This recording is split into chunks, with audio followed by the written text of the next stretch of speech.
This Sunday marks the 6th time Steve Reynolds has piloted an unlimited hydroplane on Lake Washington. The Mercer Island native knows this course like the back of his glove, all of its subtle nuances.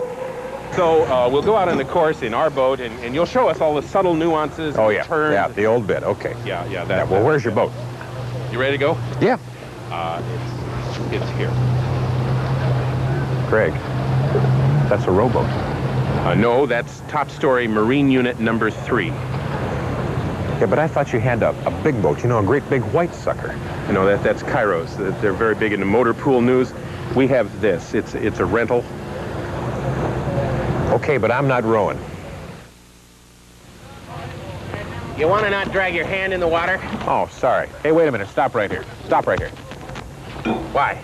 Well, this is where all the action starts. This is where it starts for the driver right here. What do you mean? We're hardly out of the pit. Yeah, but this is where I do the old engine won't start routine. You know, will it start, won't it start? I play around with it for a while. Hanair can be out there doing barrel rolls, but the crowd's watching me right here. And then right at the last minute, I kick it right in the tail and get the hell out of here.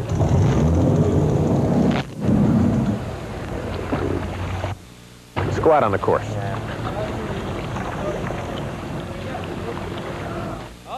Well, now here's where we set up for the start. The start's a very important element of the hydroplane race. Now, sometimes it's the only element. Like those heats when all the boats break down. You got it. So what's going through your mind when you're milling around up here waiting to start? Well, I can't speak for the other guys. Me, I'm looking for the shore to see if the cops have towed my car away or not.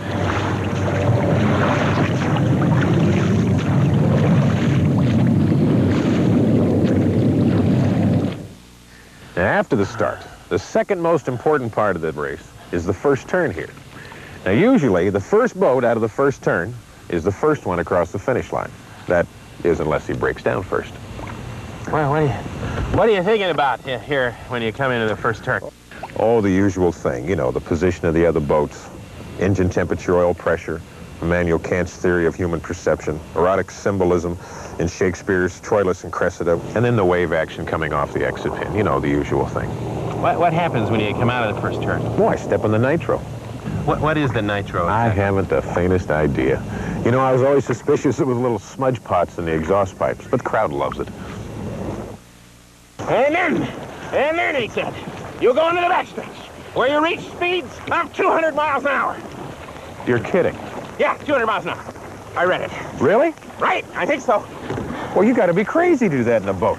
Is that what you were thinking about here in the backstretch? Oh, now listen. When you're doing 200 miles an hour with your tush a foot off the water, your mind is the last thing you're thinking about. Why are we stopped? I've gone dead in the water. In the infield, I'm Greg Palmer.